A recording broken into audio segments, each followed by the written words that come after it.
ओम शांति। बाबा हम बच्चों को कहानियों और कहावतों द्वारा अनेक शिक्षाएं देते हैं, ज्ञान के गुह्य रहस्य बताते हैं।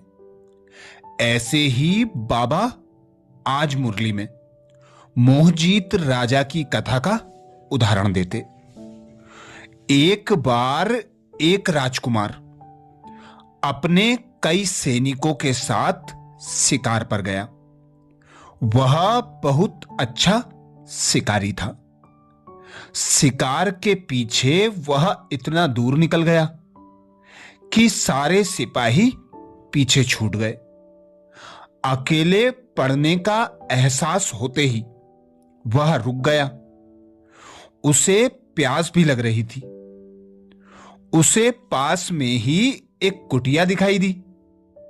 वहां एक संत ध्यानमग्न होकर बैठे थे।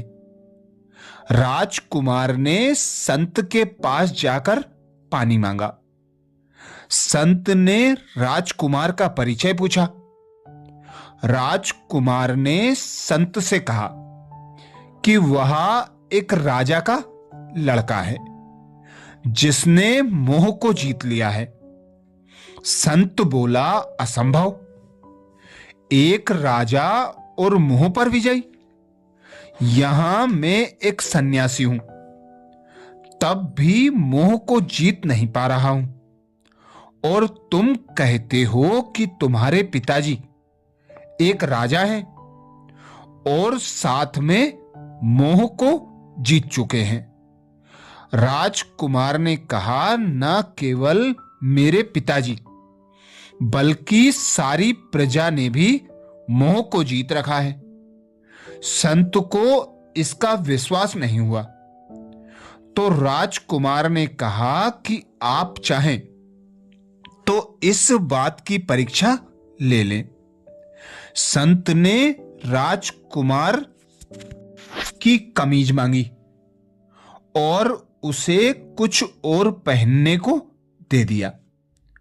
संत ने तब एक जानवर को मारकर उसके खून में राजकुमार की कमीज को डुबोया और वह शहर में चिल्लाता हुआ गया कि राजकुमार को एक शेर ने मार दिया। शहर के लोग कहने लगे, अगर वह चला गया तो क्या हुआ? आप क्यों चिल्ला रहे हो? वह उसका भाग्य था। संत ने सोचा कि प्रजा नहीं चाहती होगी कि राजकुमार भविष्य में राजा बने, इसलिए इस तरह की प्रतिक्रिया व्यक्त कर रही है। संत महल में गया और राजकुमार की मौत की बात उसके भाई और बहन को सुनाई। उन्होंने कहा कि अब तक वह हमारा भाई था, अब किसी और का भाई बन जाएगा। कोई हमेशा के लिए साथ तो नहीं रह सकता, इसलिए रोने और चिल्लाने की आवश्यकता नहीं। संत को लगा कि बहन को दूसरा भाई अधिक पसंद है और भाई खुश है कि उसे अब राज्य मिलेगा, इसलिए दोनों ने ऐसी प्रतिक्रिया व्यक्त की। फिर वह पिता के पास गया और खबर सुनाई। पिता बोले, आत्मा तो अमर और अविनाशी है, इसलिए चिल्लाने की कोई जरूरत नहीं है। वह मेरा पुत्र था, इसलिए मैंने सोचा कि वह राजा बनने वाला है, लेकिन अब दूसरे पुत्र को राज्य मिलेगा।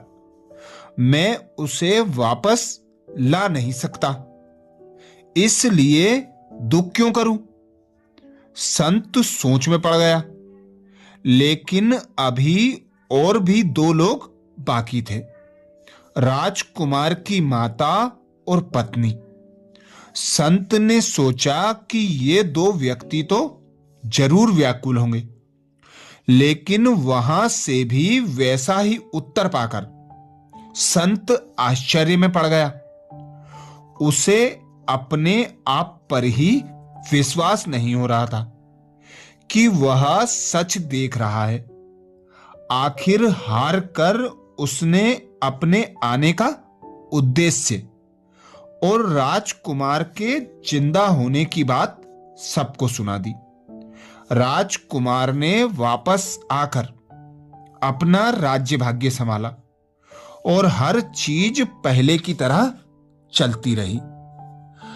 इस कहानी से बाबा हमें शिक्षा देते हैं। मोह 5 विकारों में से एक है। वह हमारी शांति को छीन लेता है, परखने की शक्ति को खत्म कर देता है। मोह सच्चाई को खत्म करता है। जिसमें मोह है उसमें बुद्धिमानी नहीं हो सकती। बाबा इस कथा से शिक्षा देना चाहते हैं कि ना हमें दूसरों में मोह हो और ना ही दूसरों का हमसे मोह हो, तब ही हम विश्व के मालिक बन सकते हैं। इसीलिए बाबा कहते मोहजीत बनो। मोहजीत बनने के लिए खुद को आत्मा, अजर अमर अविनाशी बिंदु सितारा अनुभव करो और एक अविनाशी पिता परमात्मा को याद करो। आत्मा अजर अमर अविनाशी है। इसी स्मृति से हर एक को आत्मा भाई के रूप में देखो। संबंध संपर्क में आते देहिक दृष्टि ना हो, कोई आकर्षण ना हो, हर एक से आत्मिक संबंध हो। यह स्मृति पक्की हो कि हर आत्मा अजर अमर अविनाशी है। कोई आत्मा मरती नहीं है। हर आत्मा एक देह को त्याग दूसरे देह को धारण करती है और अपना पार्ट बजाती है। अपने कर्मों के अनुसार उसे जन्म मिलता है और वह अपने कर्मों के हिसाब से ही संबंध संपर्क बनाती है और कर्म में आती है। तो कभी भी मोह के वश होकर कोई कर्म नहीं करना। इसीलिए बाबा कहते 5 विकारों पर जीत पहनो। 5 विकार हैं काम, क्रोध, लोभ, मोह और अहंकार। इन 5 विकारों पर जीत पाने वाला ही विश्व का मालिक बन सकता है, क्योंकि सतयुग में कोई विकार होता नहीं। सतयुग पवित्र पावन दुनिया को कहा जाता है। वहां देवी देवता रहते हैं। देवी देवता तेही अभिमानी स्थिति में स्थित होते हैं।